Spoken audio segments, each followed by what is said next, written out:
ಇತ್ತೀಚಿನ ದಿನಗಳಲ್ಲಿ ಎಲ್ಲರೂ ಹೇಳ್ತಾ ಇರ್ತೇವೆ, ನನಗೆ ಬಹಳ ಒತ್ತಡ ಇದೆ, ನನಗೆ ಬಹಳ ಸ್ಟ್ರೆಸ್ಫುಲ್ಲು, ನಾನು ಸ್ಟ್ರೆಸ್ಡು, ಅಥವಾ ನನಗೆ ಬಹಳ ಆಂಗ್ಸೈಟಿ ಇದೆ, ಬಹಳ ಅಪ್ರಿಹೆನ್ಷನ್ ಇದೆ, ನನಗೆ ಮನಸ್ಸೇ ಕೆಟ್ಟು ಹೋಗಿಬಿಟ್ಟಿದೆ, ಎಲ್ಲಿ ನೋಡಿದ್ರೂ ನನಗೆ ಸಮಾಧಾನನೇ ಇಲ್ಲ ಅಂತ. ಈ ಭ್ರಾಮರಿ ಪ್ರಾಣಾಯಾಮದ ಮುಖ್ಯ ಉದ್ದೇಶ ಇರೋದೇನು ಅಂತಂದರೆ, ಈ ಒತ್ತಡದ ಅಥವಾ ಈ ಆಂಗ್ಸೈಟಿ ಅಂತ ಏನು ಹೇಳ್ತೀವಲ್ಲ, ಇದನ್ನು ಅತ್ಯಂತ ಕಡಿಮೆ ಮಾಡ್ತಕ್ಕಂಥದ್ದು.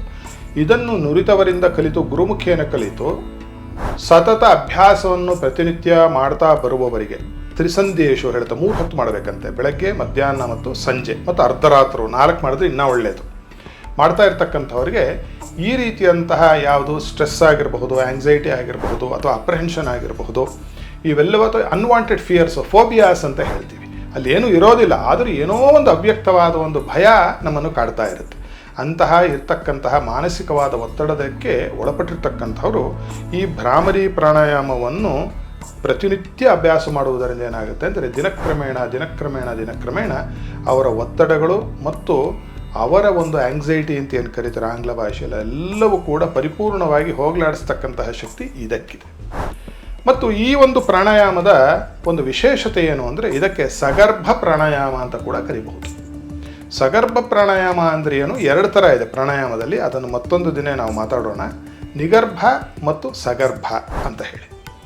ಇದು ಸಗರ್ಭ ಪ್ರಾಣಾಯಾಮ ಆಗಿರೋದರಿಂದ ಅಂದುಕೊಂಡಿರ್ತಕ್ಕಂತಹ ಈ ಒಂದು ಮಾನಸಿಕ ಒತ್ತಡವನ್ನು ಹೋಗಲಾಡಿಸಬೇಕು ಅಂತ ಅಂದುಕೊಂಡು ಮಾಡುವುದರಿಂದ ಆ ಒಂದು ಮಾನಸಿಕ ಒತ್ತಡ, ಆಂಗ್ಸೈಟಿ, ಅಪ್ರಹೆನ್ಷನ್ನು ಎಲ್ಲವೂ ಕೂಡ, ಡಿಪ್ರೆಷನ್ನು ಕೂಡ ನಿಮ್ಮನ್ನು ಬಿಟ್ಟು ತೊಲಗಿ ಹೋಗುತ್ತೆ.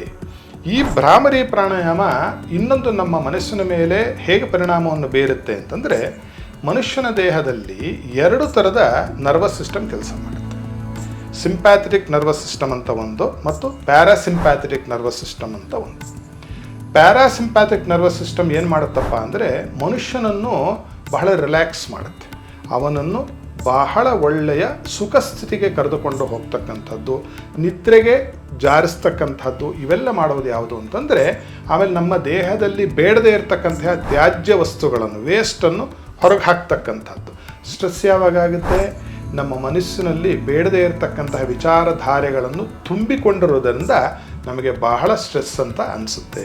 ಅವೆಲ್ಲವನ್ನು ಹೋಗಲಾಡಿಸಿ ಏನಾಗುತ್ತೆ ಅಂತಂದರೆ, ಆ ಪ್ಯಾರಾಸಿಂಪ್ಯಾಥೆಟಿಕ್ ನರ್ವಸ್ ಸಿಸ್ಟಮ್ ಏನಿದೆ ಅದು ಆ್ಯಕ್ಟಿವೇಟ್ ಆಗುತ್ತೆ ಈ ಭ್ರಾಮರಿ ಪ್ರಾಣಾಯಾಮವನ್ನು ಮಾಡುವುದರಿಂದ.